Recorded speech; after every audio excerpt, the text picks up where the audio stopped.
Welcome to Educational Rain Academy. Hello दोस्तों, मैं किशन आजाद आपके लिए लेकर आया हूं करंट अफेयर। तो आज की पहली खबर पढ़ते हैं।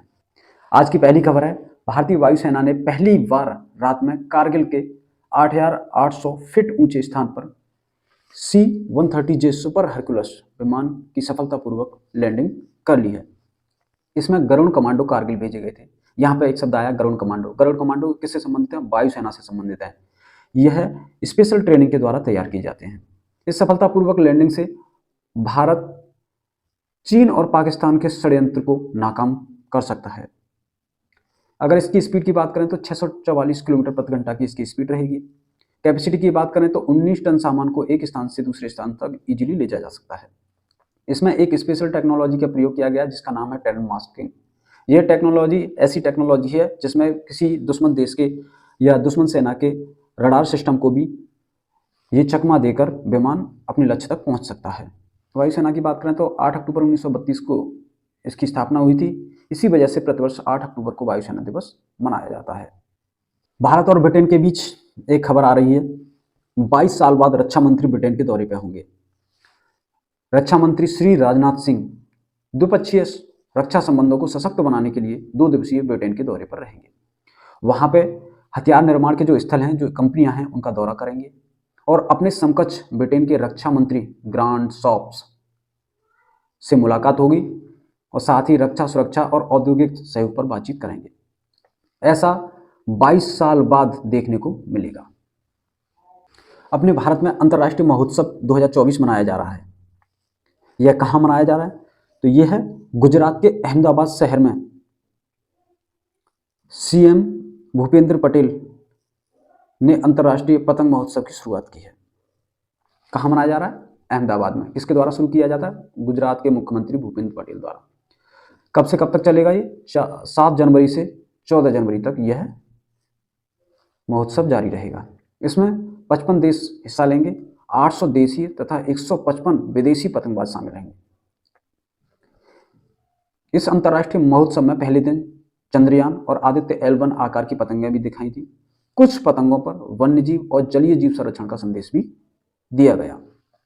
गुजरात में एक शिखर सम्मेलन प्रारंभ हो गया है जिसका नाम है वाइब्रेंट गुजरात वैश्विक शिखर सम्मेलन 2024। इसका उद्घाटन प्रधानमंत्री श्री नरेंद्र मोदी द्वारा किया गया है।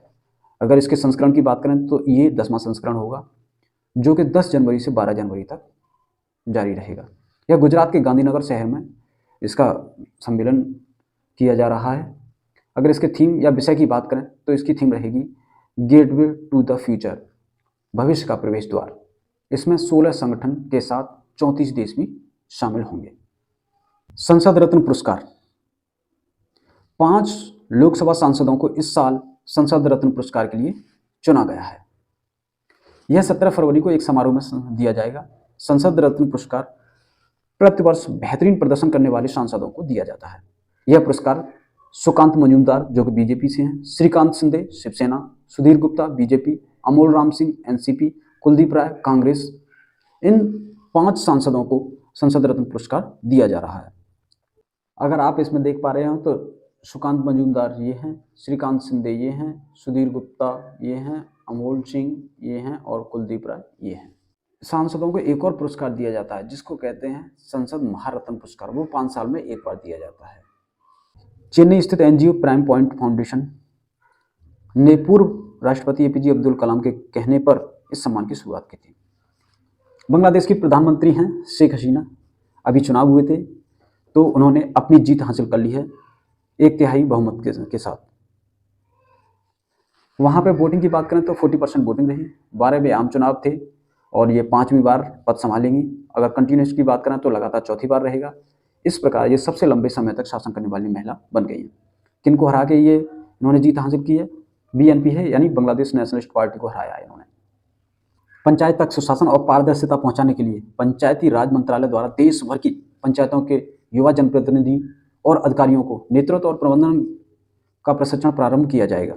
ये कहाँ दिया जाएगा? IIM यानी इंडियन इंस्टीट्यूट ऑफ मैनेजमेंट और IIT Indian institute of technology द्वारा ये प्रशिक्षण कराया जाएगा। इसका पहला बैच की बात करें तो ये अहमदाबाद में स्टार्ट होने वाला है। 15 जनवरी से 19 जनवरी तक चलेगा। पंचायती राज मंत्री कपिल मोरेश्वर पाटिल द्वारा इस प्रशिक्षण का प्रारंभ किया गया है। माउंट मेरापी ज्वालामुखी कहाँ पर स्थित है? ये इंडोनेशिया में। इस समय ये बहुत चर्चा में है क्योंकि इस समय यह सक्रिय ज्वालामुखी की कैटेगरी में है। दुनिया के सबसे सक्रिय ज्वालामुखियों में से एक इंडोनेशिया के माउंट मेरापी ज्वालामुखी विस्फोट के बाद लगातार काला धुआं उगल रहा है। आसपास कई किलोमीटर क्षेत्र तक राख फैल गई है। योग्याकार्ता के समीप जावा द्वीप के इस ज्वालामुखी की ऊंचाई 9,737 फीट है।